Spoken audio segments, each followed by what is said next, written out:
नमस्कार दोस्तों, स्वागत है आपका आज के मुख्य समाचारों में। जी हाँ दोस्तों, आपको यहाँ पर देखने को मिलेंगी सुबह से लेकर शाम तक की तमाम बड़ी खबरें मुख्य समाचार ब्रेकिंग न्यूज अपडेट्स के रूप में। तो चलिए दोस्तों, जान लेते हैं आज की पहली बड़ी खबर। इधर टैरिफ चिल्लाते रहे ट्रंप, दूसरी तरफ ओमान संग मिलकर पीएम मोदी ने बना दी नई इक्वेशन। भारत ओमान के बीच फ्री ट्रेड एग्रीमेंट हुआ साइन। इस दौरान पीएम मोदी ने दोनों देशों की दोस्ती पर कहा, समंदर की लहरें बदलती हैं, मौसम बदलते हैं, लेकिन भारत ओमान की दोस्ती हर मौसम में और मजबूत होती। लोकसभा से पास हुआ मनरेगा की जगह लेने वाला जी राम जी बिल इस दौरान सदन में फाड़ी गई। विधेयक की कॉपी विपक्ष ने बिल के विरोध में जमकर नारेबाजी की और कागज फाड़कर फेंके। कांग्रेस अध्यक्ष खड़गे बोले, यह सिर्फ नाम बदलने का नहीं बल्कि गरीबों के काम के अधिकार को खत्म करने की साजिश। नए साल पर मोदी सरकार का बड़ा तोहफा 1 जनवरी से सस्ती होगी। सीएनजी और घरेलू पीएनजी कंज्यूमर्स को हर यूनिट पर 2 से 3 रुपए की होगी। बचत गैस रेगुलेटरी बोर्ड ने ट्रांसपोर्टेशन चार्ज घटाए। संसद ने इंश्योरेंस सेक्टर में 100% एफडीआई वाला सबका इंश्योरेंस सबकी रक्षा बिल पास। अब विदेशी कंपनियां पूरी तरह मालिक बन सकेंगी। प्रीमियम सस्ता होने की उम्मीद। पीएम मोदी को ओमान का दूसरा सर्वोच्च सम्मान ऑर्डर ऑफ ओमान मिला। सुल्तान हैथम बिन तारिक ने किया सम्मानित। इससे पहले दोनों नेताओं ने द्विपक्षीय बैठक। प्रधानमंत्री ने मस्कट में भारतीय समुदाय को संबोधित बोले, हम हर देश की परंपरा का सम्मान करते हैं, हमारे रिश्ते भरोसे की नींव पर बने हैं। बंगाल की सीएम ममता बनर्जी ने राज्य सरकार की जॉब गारंटी योजना कर्मश्री का नाम अब महात्मा गांधी के नाम पर रखने का किया ऐलान। बोली, मनरेगा से बापू का नाम हटाना शर्मनाक। अगर केंद्र राष्ट्रपिता को सम्मान नहीं दे सकता तो हम देंगे। नया साल, नई मार 2026 में महंगे होंगे। Jio Airtel Vi recharge plan global निवेश फर्म मॉर्गन स्टैनली का दावा है कि 4G और 5G प्लान्स की कीमतों में 16 से 20% तक की बढ़ोतरी हो। बंगाल में बाबरी मस्जिद बनाने के लिए अब तक 5 करोड़ रुपए से ज्यादा इकट्ठा हुए। टीएमसी से निलंबित विधायक हुमायूं कबीर बोले, मस्जिद पहले से ज्यादा ऊंची और चौड़ी भी होगी।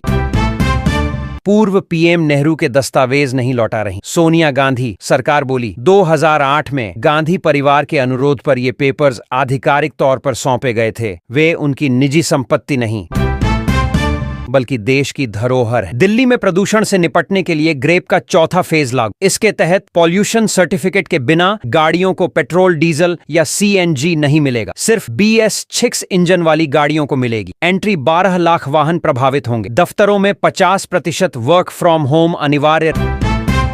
रिटायरमेंट से पहले ताबड़तोड़ फैसले सुनाना दुर्भाग्यपूर्ण, सुप्रीम कोर्ट बोला। कुछ जजों ने रिटायरमेंट से चंद दिनों पहले बहुत ज्यादा आदेश पारित करने की प्रवृत्ति बढ़ रही। वे आदेश ऐसे सुनाते हैं जैसे मैच के अंतिम ओवर में छक्के मार रहे हों। ये इस्लामिक देश नहीं, नौकरी के लिए चेहरा तो दिखाना ही होगा। हिजाब कंट्रोवर्सी पर केंद्रीय मंत्री गिरिराज सिंह बोले, नीतीश ने हिजाब हटाकर सही किया। वहीं राइटर जावेद अख्तर ने कहा, बिना शर्त माफी मांगे बिहार के सीएम। दिल्ली देहरादून एक्सप्रेसवे के उद्घाटन पर सामने आया बड़ा अपडेट। अगले 15 दिनों में चालू होगा। केंद्रीय परिवहन मंत्री नितिन गडकरी ने दी खुशखबरी, अब एनसीआर से 2 घंटे में पहुंच सकेंगे। देवभूमि तलाक के लिए 1 साल अलग रहना जरूरी नहीं। दिल्ली हाईकोर्ट ने एक मामले की सुनवाई करते हुए कहा, पति और पत्नी को अनचाहे रिश्ते में उलझाए रखना गलत। तंबाकू का जितना ज्यादा सेवन उतने ही कमजोर पुरुषों के शुक्राणु। एम्स भोपाल ने 57 मृत पुरुषों पर की रिसर्च। स्पर्म की झिल्ली और DNA को भी हुआ नुकसान। यह कोई अनुमान या चेतावनी नहीं बल्कि ठोस वैज्ञानिक प्रमाणों पर आधारित सच्चाई है। भारत और सऊदी के बीच मजबूत होगी रणनीतिक साझेदारी। दोनों देशों ने द्विपक्षीय वीजा छूट समझौते पर किए हस्ताक्षर, जिससे आधिकारिक यात्राएं और द्विपक्षीय आदान प्रदान आसान होंगे। नीतीश कुमार की उम्र हो गई, किसी युवा को मौका दें। कथावाचक देवकीनंदन ठाकुर ने बिहार के सीएम को दी सलाह। बोले, मुझे नहीं पता कि उनका क्या इंटेंशन था, लेकिन फिर भी किसी स्त्री का घूंघट या नकाब नहीं हटा सकते।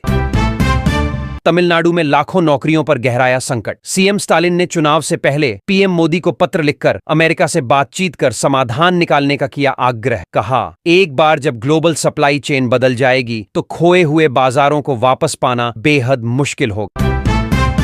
प्रियंका गांधी ने चंडीगढ़ शिमला 4 लेन का मुद्दा संसद में उठाया। कम ऊंचाई की रिटेनिंग वॉल और लैंडस्लाइड पर चिंता जताई। केंद्रीय सड़क परिवहन मंत्री नितिन गडकरी से हस्तक्षेप मांगा।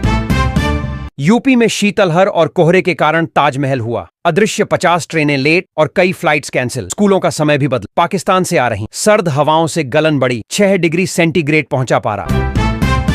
पाकिस्तान के साथ संबंधों का सामान्य होना असंभव लग रहा। जम्मू कश्मीर के मुख्यमंत्री उमर अब्दुल्ला बोले, दोनों देशों की जमीनी हकीकत अभी भी शत्रुतापूर्ण।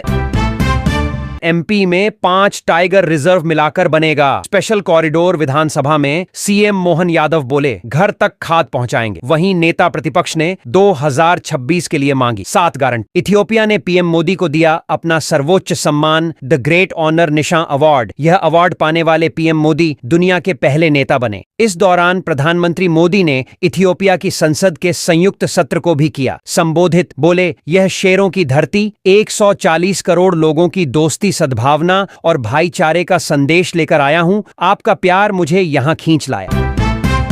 चांदी ने तोड़े इतिहास के सभी रिकॉर्ड। पहली बार 2 लाख के पार पहुंची। 1 लाख से 2 लाख सिर्फ 9 महीने में और 50,000 से 1 लाख पहुंचने में चांदी को 14 साल लगे थे।